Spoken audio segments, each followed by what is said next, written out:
So my question is, a few months ago, I actually quit my corporate job because I was just not happy there. Started a VA company, and within 2 months, replaced my corporate salary, and am doing really well. I'm billing out like 8 hours a day and working on weekends, and now I'm looking to scale my business and hire on maybe my own assistant or subcontractors underneath me, and I'm just trying to figure out how to do that, maintain, the expected level of quality that I put out, and also enhance the positive relationships with my clients because they do put a lot of value in me and trust. I mean, I have access to email accounts, social media accounts, credit cards, everything, and I just want to kind of keep that same level of quality and grow my business because I want to be more successful and grow. I totally understand.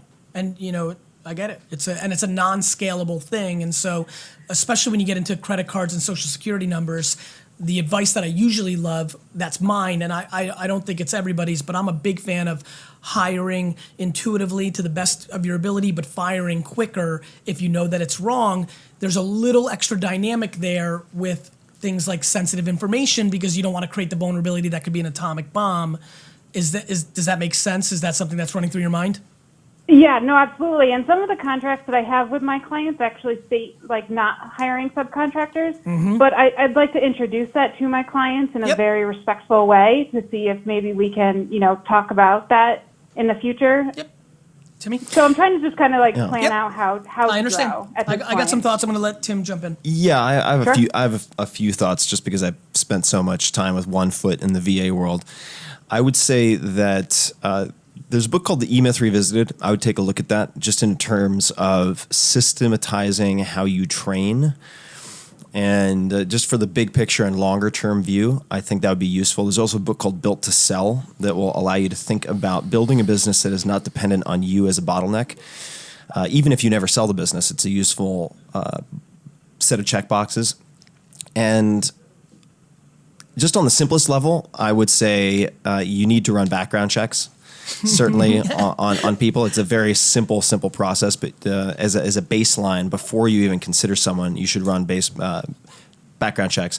And then there are two components, I would say, for training and quality assurance to ensure that you're not doing it in a one-off fashion where you have to continually say the same thing, is create various documents and videos that can be used to train other people. So if you have a particular way of, say, parsing email, going through someone's inbox, determining what's important and what isn't, consider using a program like ScreenFlow, where you can capture all of that and walk someone through in real time how you are, say, clearing and categorizing someone's inbox. And then that video can in turn be used to train 100 people ultimately if it came down to it.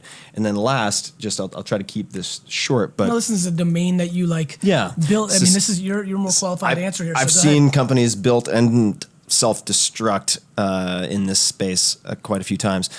Because a lot of them popped up after a 4-hour work week. A lot of them popped up. And they all pinged you. Yeah, or I gave them the hug of death by promoting them, and then they couldn't maintain the quality. They tried to scale too quickly. So the secret to scaling effectively, I think, in a business like this is to scale very, very slowly in the beginning. That's it. And do not be in a rush to hand your clients off to someone else. What I would encourage you to do, and I've seen this done elsewhere, is bring someone in on, say, calls, even if you don't do calls, consider incorporating them in a temporary way, so that they can handle low-level, low-sensitivity tasks for someone else and prove to be very fast and very, very reliable. And then as the trust develops between the client and this supplemental VA, you can talk to the client about having them handle more in the interest of having better response time and higher quality. So that would be one approach. And last but not least, this is what I'll close with.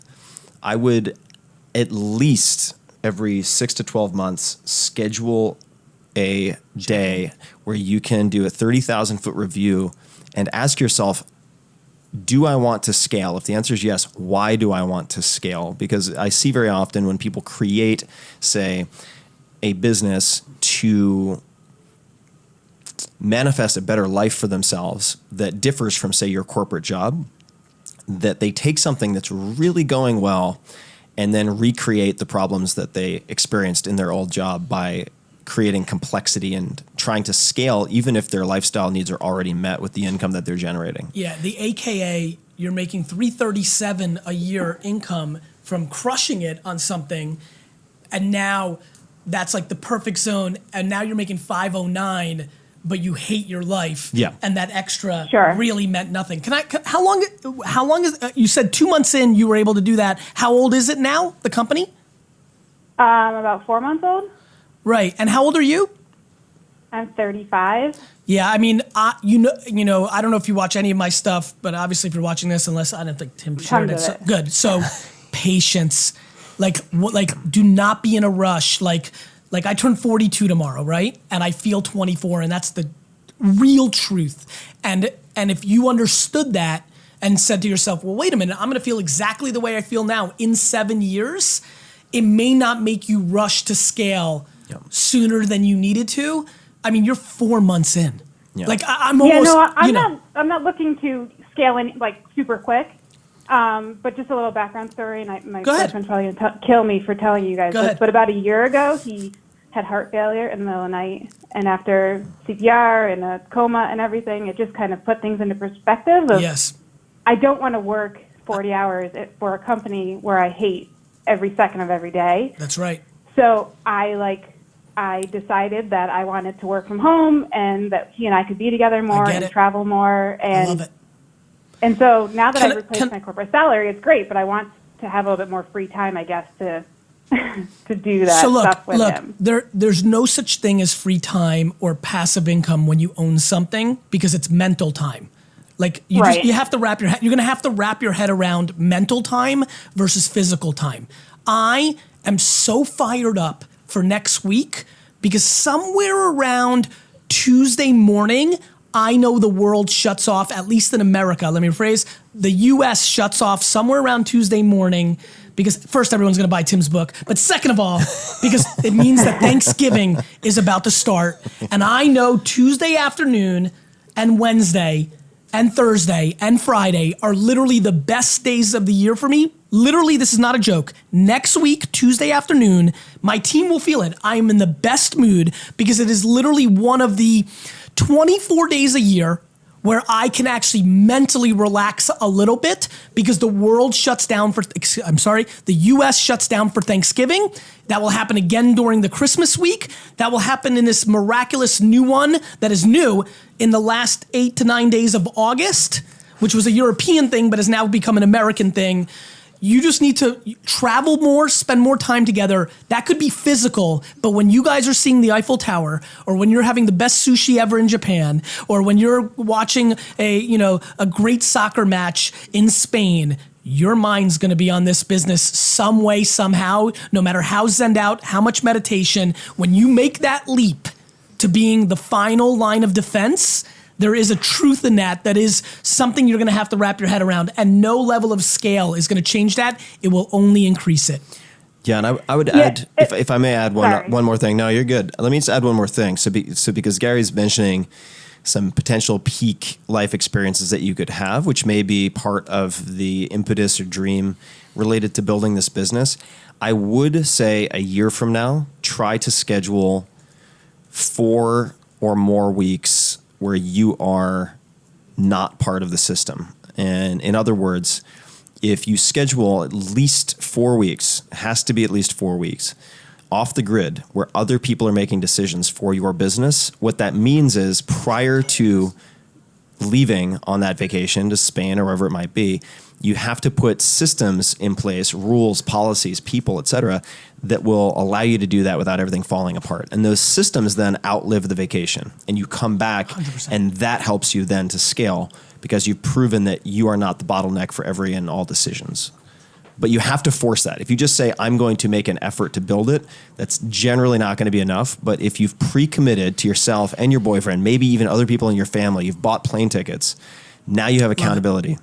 And that's very, very, I've seen it be very helpful for entrepreneurs who want to scale, but not to do so by bleeding out their eyeballs. And now that we're just going high level, we're just really jamming here and playing a little ping pong. Let me talk about accountability. Buying plane tickets may be accountability for a big percentage of people because it's a financial one. Yep. it took me realizing at 38 years old that I'm only accountable to other human beings, not money. And that's how I hacked my health finally. I hired a full-time health employee, and I didn't want to let Mike and now Jordan down. So I wasn't competing with myself or letting myself down. That's why I wasn't winning that game. But once I realized my accountability was actually other human beings. Totally. That's how I hacked that. So make sure Tim's right, but then make sure it's not money, because you might be like, screw it, who cares about the $2,000 of plane flights? The people are really important. I mean, this is part of the reason before we started recording, I was saying that after reading an article called The Tail End by Tim Urban, Wait But Why, which had a huge impact on me, how I related to my family, and realizing that by the time I think you graduate from high school, you've spent 80% of the total hours you will ever spend with your parents before they die. I started scheduling every 6 months a trip with my family. Now I'm taking my family on this trip, but it's also extremely beneficial to me because I'm taking in this extended trip every 6 months, and I have to ensure systems are in place. And so it's a fantastic way to raise other people up while also improving your business game at the same time. I love it. I hope that helps. I love it too. Yeah, absolutely. All right. Fortunately, my boyfriend is just as entrepreneurial as I am, so we love this stuff. So thank you so much. You're welcome. Have a great day. Appreciate it. Love you guys. All Take right, care. you too. Bye-bye. Let's get another call in. It's super interesting. I mean, the reality is that restrictions, Snapchat, creating a restriction to the openness of social at the time had the real upside. I think in life, those restrictions are a huge deal as well. Oh, huge. And I think people aren't putting those barriers there. And the reason I got so excited when you said buy the plane tickets, I didn't realize that money wasn't my barrier anymore. Yeah. And I've had different levels of money. I was never trading on money. Yeah. And so once I figured myself out, I'm like, ooh, I'm a good CEO because I don't like to let people down. Yeah. I work for them, not them me. Yeah. And that's how I've been able to hack. And I think it's super important for people to get inside themselves to understand those things. Oh, totally.